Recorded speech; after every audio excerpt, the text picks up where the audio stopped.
No. Okay, everyone, that's all. Thank you for watching. Bye. Yo, psych, I'm pulling your leg. You should see your face right now. Okay, for real though, I personally have gotten so sick and tired of this silly rumor to the point where it's just frustrating now. Because it's absolutely clear that the whole "is Pattinson's Batman joining the DCU" question isn't a mystery in the slightest. Like, it's not even a question. We have literal confirmation that he isn't coming to that universe. James Gunn has said this. Our jobs is to come in and make sure the DCU is connected. And if something is outside of that, like Matt Reeves' Batman. Andy Muschietti has said this, who, as of this point, is set to direct the movie. So furthermore, we got a good look at the outline of the DCU's Batman in the 6th episode of Creature Commandos, and by golly, this does not resemble Robert Pattinson's Batman. So if you didn't know, the reason why we get this silhouette of Batman rather than a really good look at him is because James Gunn, who obviously wrote the show, said, I am not ready to commit to that. I'm not ready to commit to that.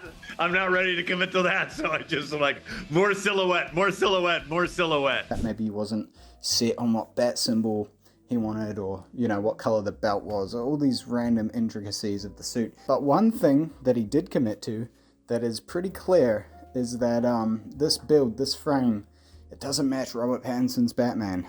So all it takes is about 3 seconds of critical thinking to understand the truth of the matter here. So firstly, the DCU's Batman is confirmed to be having his own movie called The Brave and the Bold, where it's going to be about him and Damian Wayne Robin operating side to side in their vigilante endeavors.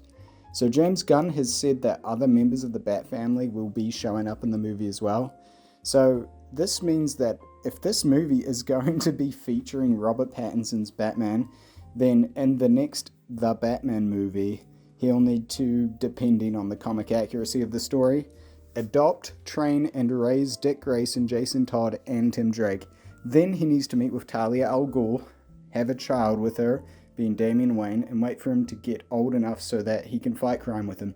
So how many freaking years is that to get to that point? So it's kind of ridiculous that people think that it's going to be Robert Pattinson's Batman, given these details we have about the DCU Batman. Now, given that the movie is not yet greenlit, it does make you think, well, I mean, maybe they'll change it. Maybe they'll change all their plans for Batman. Maybe they will move Robert Pattinson's Batman into it. However, no, I highly, highly doubt that. Also, if you just think of it like this, if you've seen the Batman and you've seen the Penguin, can you imagine these characters trying to cope with a world where everything is like supernatural and sci-fi around them?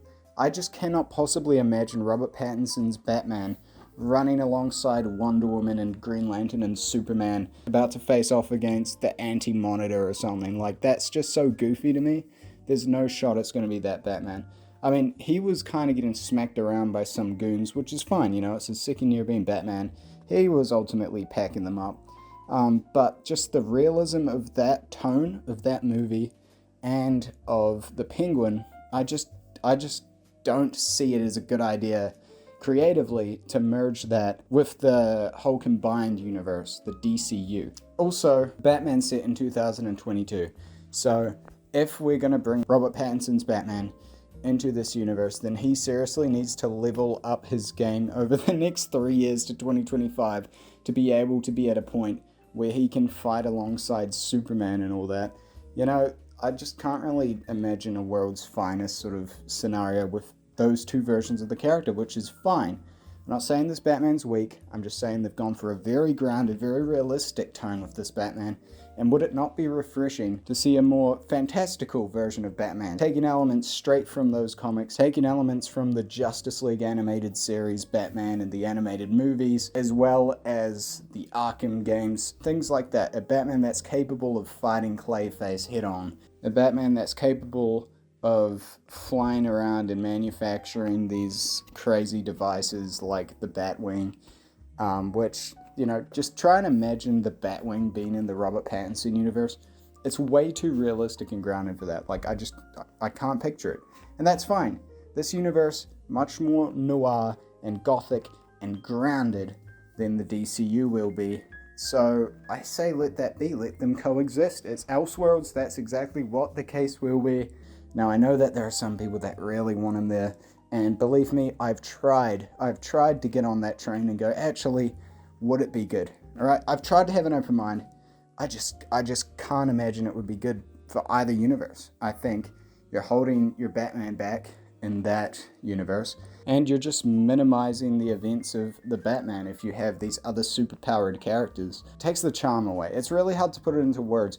It takes the damn charm away for me. You know, like the contrasting tones, and I get it, the DCU is going to have movies that vary in tone, but I think the ones that are going to be crossing over a lot need to have a similar enough tone, in that I just cannot possibly imagine the super heightened realism Batman going up against the super fantastical Superman. Well, not going up against, but hopefully not going up against. We don't need that again, please. I interrupt this video to present to you DC comic reading recommendation, installment number 1. This is something that I want to do with every video. So bear with me. If you like comics, I hope that you can appreciate this. Otherwise, that's chill. Feel free to skip over it. Anyway, here we are. Number 1, we have Batman Dark Patterns. Just get it out of my box here. So far, 2 issues of this story are out, and, well, I think there are 2 out. There are 2 that I've been able to get. I have ordered up to, like, issue 4 or whatever for now. But yeah, these 2 have arrived.